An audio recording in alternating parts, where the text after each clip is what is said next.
ایسی جگہ پر پہاڑ کے دامن پہ اوپر کہ نیچے ہمارے مائیں بہنیں بے پردہ ہو رہی ہیں، وہ چیک پوسٹیں ہٹائی جائیں، اس کی فہرست باقاعدہ پانی پھینکتے ہیں، ان کے آنکھوں پہ مرچ ڈالنے کی کوشش پھینکتے ہیں، پتھر اس پہ مار رہے ہیں، فائرنگ اس پہ کر رہے ہیں۔ ٹالر نے ہمارے سمندر کو بانجھ کر دیا تو نوجوان کہاں جائیں؟ اسلحہ لے کے جائیں، ظاہر ہے پہاڑوں پہ چڑھیں گے، کسی کے ہاتھوں استعمال ہوں گے، بھوک کون برداشت کرتا ہے؟ حکومتوں کے بچے تو باہر جا کے لندن سیر سپاٹے کرنے دو، ہمارے ساحل کو بچاؤ۔ تو اگر اس خلیب ناکام ہو گئے تو ہم کسی صورت کسی کے دھمکی میں نہیں آئیں گے۔ ایک دفعہ ہمارے بلوچستان کے کور کمانڈر صاحب نے کہا تھا جو احتجاج کرے گا اس کی میں ٹانگیں توڑوں گا، ہم اس کو بھی چیلنج دیتے کہ ہم احتجاج کریں گے، اگر تمہارے اندر ہمت ہے آ کے ہماری ٹانگیں توڑو۔ بہت شکریہ آپ تمام صحافیوں کا کہ آپ نے ہمیں وقت دیا۔ جیسا کہ آپ جانتے ہیں بلوچستان کے اور خصوصاً مکران اور گوادر کے مسائل پر اور مشکلات پر 2 سال پہلے حق دو بلوچستان تحریک شروع کیا گیا تھا۔ ہمارے مطالبات آئینی اور قانونی مطالبات تھے اور ہمارا طریقہ کار بھی آئینی اور پرامن جدوجہد کے ذریعے ہم اپنا حق مانگ رہے تھے۔ ہمارا ایک مطالبہ ساحل بلوچستان کو ٹالر مافیا سے پاک کرنا، اسی طرح بارڈر کا جو کاروبار ہے اس کو آزادانہ طریقے سے لوگوں کو کام کرنے دیں، اسی طرح منشیات کے اڈے جو دن کی روشنی میں چل رہے ہیں ان کا خاتمہ، غیر ضروری چیک پوسٹ جو ہمارے اسکولوں کے اوپر، ہاسپٹل کے اوپر، ہمارے شہروں گھروں کے اوپر تھے ان کا خاتمہ، اسی طرح پانی اور تعلیم، یہ ہمارے ایشوز تھے۔ اس کے لیے ہم نے 2 دھرنے، طویل دھرنے دیے، ایک دھرنا 32 دن کا اور ایک دھرنا 62 دن کا، ہم نے 2 طویل دھرنے دیے۔ وہ ہمارے مطالبات صوبائی حکومت کے لوگ بھی، اس وقت کے وزیر اعلیٰ بھی آئے ہمارے پاس، انہوں نے معاہدہ کیا، وہ معاہدہ بھی میرے ساتھ ہے حضرت قدوس بیزنجو کی دستخطوں سے، یہ قدوس کا دستخط ہے وزیر اعلیٰ کا، اوریجنل کا فوٹو کاپی بھی نہیں ہے، اوریجنل ہمارے ساتھ انہوں نے باقاعدہ صوبائی حکومت نے معاہدہ کیا کہ 1 مہینے میں آپ کے مطالبات، جو ٹالر مافیا کے خلاف آپریشن ہوگا، جو بارڈر کے کراسنگ پوائنٹ ہیں جو بند کیے گئے تھے کورونا کے نام سے کھولے جائیں گے، جو وہاں اینٹیں ٹوکن کے نام سے بتہ خوری جاری ہے، روزانہ کروڑوں روپے کما رہے ہیں، ان کا خاتمہ ہوگا، منشیات کے اڈوں کا خاتمہ ہوگا، اور غیر ضروری چیک پوسٹوں کی لسٹ ہم نے دی، اور ہم نے غیر ضروری کا لفظ بھی استعمال کیا کہ غیر ضروری چیک پوسٹ، یعنی میرے گھر کے اوپر، چھت کے اوپر چیک پوسٹ ہے، کون دلیل دے سکتا ہے کہ بہت ضروری ہے؟ اسکول کے اوپر چیک پوسٹ ہے، کون دلیل دے گا کہ اسکول کے اوپر ضروری ہے؟ ہم نے یہی کہا کہ اسکول کے اوپر، ہاسپٹل کے اوپر، ہمارے گھروں کے اوپر، یا ایسی جگہ پر پہاڑ کے دامن پہ اوپر کہ نیچے ہمارے مائیں بہنیں بے پردہ ہو رہی ہیں، وہ چیک پوسٹیں ہٹائی جائیں، اس کی فہرست باقاعدہ ہم نے حکومت کو دی۔ لیکن بدقسمتی سے جب دوسرا دھرنا ہوا طاقت کے ذریعے، کیونکہ سیاسی حکومت تھی، پی ڈی ایم کی حکومت تھی، پی ڈی ایم کی حکومت میں ایک سیاسی، ایک قوم پرست پارٹی کے کہنے پر ہمارے خلاف سیاسی انتقام لیا گیا، ہمیں جیلوں میں ڈالا گیا، ہم پہ بے بنیاد مقدمات قائم کیے گئے، ہمارے درجنوں کارکنان کو قید کیا گیا، یا کرائم برانچ سے لے کر گوادر تک۔ ان سب کے باوجود آج بھی ہم اپنے مطالبات پر قائم ہیں، جدوجہد ہماری جاری ہے، اور پہلے بھی ہم اپنے مطالبات پر قائم تھے اور آج بھی ہیں۔ نگران حکومت کے آنے کے بعد، جب نگران حکومت آئی تو ہم نے کوشش کی کہ ان کے سامنے بھی اپنے مطالبات رکھیں۔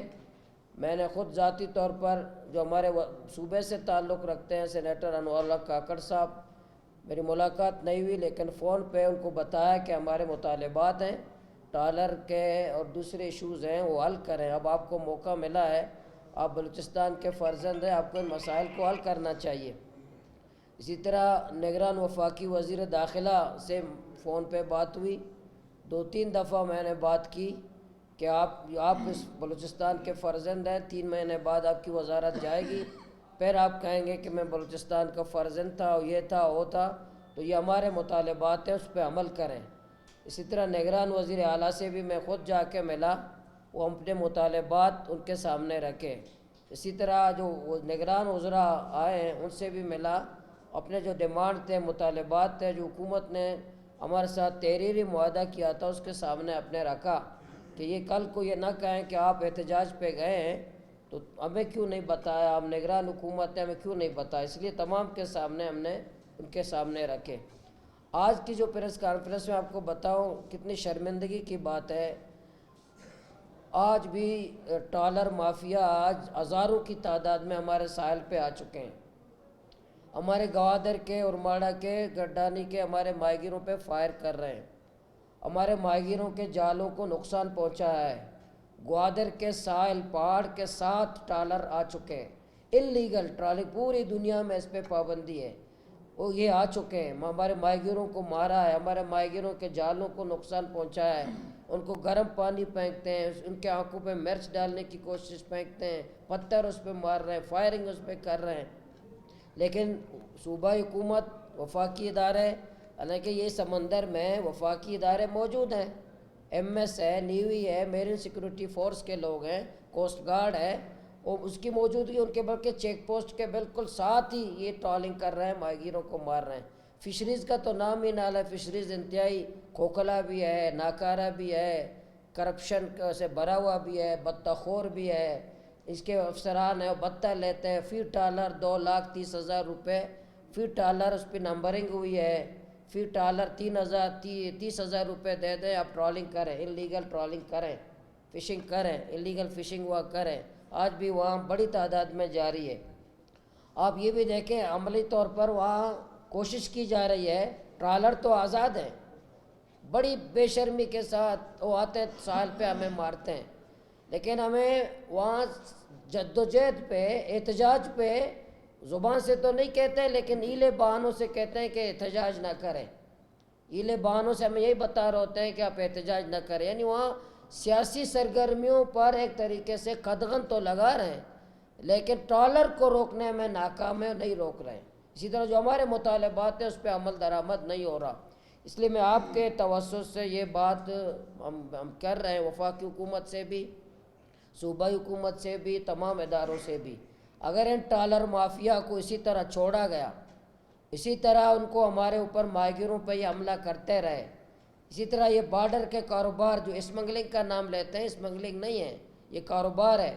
14 سے 15 لاکھ لوگ اس پہ کاروبار کرتے ہیں.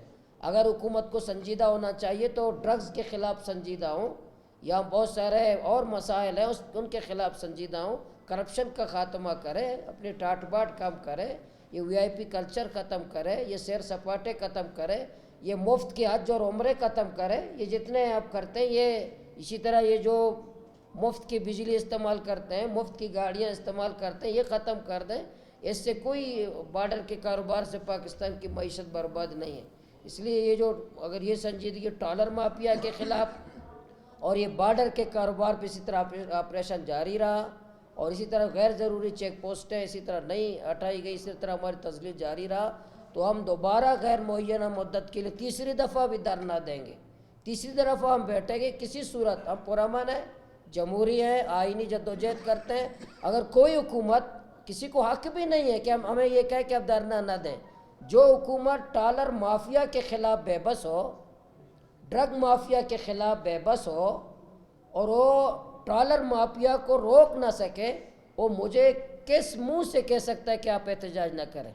اور مجھے کس منہ سے کہہ سکتا ہے کہ آپ دھرنا نہ دیں؟ اور کس منہ سے مجھے کہتا ہے کہ آپ وی آئی پیز کے روڈ بند نہ کریں، اشرف المخلوقات کا روڈ بند نہ کریں، فلاں ہوگا فلاں ہوگا؟ دیکھیں وہاں وی آئی پی ہمارے ماہی گیر ہیں. اگر ماہی گیروں پہ ٹرالر حملہ کریں گے تو اس کے علاوہ ہم کسی وی آئی پی کو گوادر میں نہیں مانیں گے. ہم وی آئی پی کا روڈ پھر بھی بند کریں گے. جب مجھ پہ حملہ ہوگا، ہمارے ماہی گیروں پہ حملہ ہوگا، ہمارے معاش پہ قدغنیں ہوگی اور ڈاکوؤں کو آزاد کیا جائے گا، تو انشاءاللہ ہم دوبارہ مشورہ کر رہے ہیں. گڈانی سے لے کر پورا جیونی تک جو پورے ساحلی پٹی ہے 750 کلومیٹر، انشاءاللہ میں کل خود بھی گڈانی کا دورہ ہمارا شروع ہے جیونی تک، پورے ساحل کے لوگوں کو انشاءاللہ ہم نکالیں گے، پھر دھرنے بھی دیں گے، احتجاج بھی کریں گے، اور انجمن تاجران سے بھی ہم نے بات کی ہے، ٹرانسپورٹ یونین سے بھی بات کی ہے، ٹرک اونر ایسوسیشن سے بھی بات کی ہے، کوچ یونین والوں سے بات کی ہے، ٹرالر مافیا کے خلاف تمام لوگوں کو متفق کر کے پہیہ جام ہڑتال کے بھی ہم کال دینے والے ہیں، انشاءاللہ دھرنوں کا بھی ہم کال دینے والے ہیں ان مافیا کے خلاف، کیونکہ ساحل بلوچستان یہ ہمارا روزگار ہے۔ سندھ کا سمندر بانجھ ہو چکا ہے، یہ خود ہمارے چیف سیکرٹری ہمارے حکومت کہتے ہیں کہ وہاں 350 کلومیٹر ساحل ہے سندھ کا، وہ کہتے ہیں بانجھ ہو چکا ہے۔ ہم ان کو یہی کہتے ہیں کہ سندھ کا ساحل جب بانجھ ہے تو وہاں ہزاروں فیکٹریاں ہیں، وہاں کے نوجوان وہاں جا کے فیکٹریوں پہ کام کریں گے۔ جب میرے آپ 700 کلومیٹر ساحل کو بانجھ کرو گے تو میں کیا کام کروں گا، میں کیا مزدوری کروں گا، تو کیا ہوگا؟ پھر ہمارے نوجوان جب اسلحہ لے کے جب پہاڑ پہ جائیں گے، کسی ملک اس کو پیسہ دے گا، ملک کے خلاف استعمال کرے گا، پھر اس کو کہتے ہیں کہ فلاں کا ایجنٹ ہے، فلاں کا ایجنٹ ہے، یہ غدار ہے، یہ فلان ہے۔ تو میں کہتا ہوں کہ یہ روزگار ہمارا ساحل تاراج ہو گیا، ہمارا یہ روزگار ختم ہو گیا، لاکھوں ہمارے لوگ بے روزگار ہو گئے۔ اگر اس ٹرالر نے ہمارے سمندر کو بانجھ کر دیا تو نوجوان کہاں جائیں؟ اسلحہ لے کے جائیں، ظاہر ہے پہاڑوں پہ چڑھیں گے، کسی کے ہاتھوں استعمال ہوں گے۔ بھوک کون برداشت کرتا ہے؟ حکومتوں کے بچے تو باہر جا کے لندن سیر سپاٹے کریں، اور میرے بچے کو یہ ساحل میں مزدوری کرنے کی بھی اجازت نہ ہو، اور جب وہ کہے کہ مجھے اجازت نہیں ہے پھر میں مزاحمت کروں گا۔ میں تو جمہوری مزاحمت کا کہہ رہا ہوں کہ سڑک بند کروں گا، لیکن ایسے نوجوان بھی ہوتے ہیں مسلح جدوجہد کی طرف جائیں گے، اور گئے بھی ہیں، اور اسی وجہ سے گئے ہیں، اسی ریاست کی پالیسی کی وجہ سے گئے کہ آپ پرامن جدوجہد کو جب مارتے ہو، اس پہ تشدد کرتے ہو، FIR کرتے ہو، ان کے گھروں پہ چھاپے مارتے ہو، جب پرامن جدوجہد کا جو بھی ریاست راستہ روکے گا وہ مسلح جدوجہد کا راستہ کھول رہا ہوگا، وہ مسلح جدوجہد کی طرف سے لوگوں کو راغب کر رہا ہوگا۔ اس لیے ہم حکومت کو متنبہ کرتے ہیں، وفاقی حکومت کو بھی، صوبائی حکومت کو بھی، ریاستی اداروں کو بھی، کہ یہ پرامن جدوجہد ہے، سیدھا صاف مطالبہ ہے کہ ساحل پہ ڈاکو ہیں بھائی، ڈاکو ہمارے انلیگل فشنگ کرتے ہیں، پوری دنیا میں اس پہ پابندی ہے، ہم مزدوری کرتے ہیں، ہمیں مزدوری کرنے دو، ہمارے ساحل کو بچاؤ۔ تو اگر اس کے خلاف ناکام ہو گئے تو ہم کسی صورت کسی کے دھمکی میں نہیں آئیں گے۔ ایک دفعہ ہمارے بلوچستان کے کور کمانڈر صاحب نے کہا تھا جو احتجاج کرے گا اس کی میں ٹانگیں توڑوں گا، ہم اس کو بھی چیلنج دیتے کہ ہم احتجاج کریں گے، اگر تمہارے اندر ہمت ہے آ کے ہماری ٹانگیں توڑو، آپ آ جائیں، ہم اپنے ڈاکو کے خلاف احتجاج کر رہے ہیں۔ اگر تم ڈاکو کے ساتھی ہو، قاتل کے ساتھی ہو، مافیا کے ساتھی ہو، ٹرالر مافیا کے ساتھی ہو، ڈرگ مافیا کے ساتھی ہو تو آ جائیں، پھر ہمارے آپ ٹرالر مافیا کے تو ہاتھ نہیں توڑ سکتے، آپ ڈرگ مافیا کے ہاتھ توڑ نہیں سکتے، جو پرامن ماہی گیر ہیں ان کی آپ ٹانگیں توڑیں گے۔ اس لیے آپ کے توسط سے آج کے جو ہمارا پریس کانفرنس تھا کہ ٹرالر مافیا جو ہمارے ساحل پہ حملہ آور ہے، اس کے خلاف ہم نے پہلے بھی جدوجہد کی، آئندہ بھی کریں گے۔ نگران حکومت سے ہم نے ملاقات کر کے بتایا، فون کر کے بتایا، تحریری دیا، اور آئندہ بھی انشاءاللہ ڈیڈ لائن دیں گے، تاریخ دیں گے۔ لیکن اسی طرح حملہ جاری رہا تو وہاں کوئی اشرف المخلوقات نہیں آ سکے گا، کوئی اشرف المخلوقات VIP وہاں نہیں ہوگا۔ ہم اپنے پھر ایک مزاحمت کریں گے، پھر ہم روڈ بند کریں گے، پھر ہم دھرنا دیں گے، پھر غیر معینہ مدت کے لیے دھرنا دیں گے۔ پھر ٹھیک ہے جیل ہے، ہم نے جیل دیکھ لیا، ہمیں 4 مہینے اپنے جیل میں ڈالا، دیکھ لیا، لیکن اپنے سرزمین کی خاطر، اپنے ساحل کی خاطر، اپنے عزت اور غیرت کی خاطر انشاءاللہ کسی صورت ہم خاموش بھی نہیں رہیں گے، ہم جدوجہد بھی نہیں روکیں گے، جمہوری جدوجہد کا راستہ ہم روکیں گے۔ ہم نے کبھی نہیں کہا کہ ہم آئین اپنا ہاتھ میں لیں گے، قانون اپنا ہاتھ میں لیں گے، لیکن اگر یہ بھی آخر میں آپ سے بات کروں کہ اگر حکومت ناکام رہا، دھرنے بھی دیں گے، لیکن بلوچ اب تک غیرت مند زندہ ہیں، بلوچ غیرت مند زندہ ہیں، ہم باہر پرامن جمہوری جدوجہد کریں گے۔ اگر اس ڈاکو نے، یہ ڈاکو ہمارے ساحل پر اسی طرح حملہ آور رہے، اسی طرح حملہ آور رہے، تو ہم مسلح ہو کر ان ڈاکوؤں کا بھی مقابلہ کر سکتے ہیں۔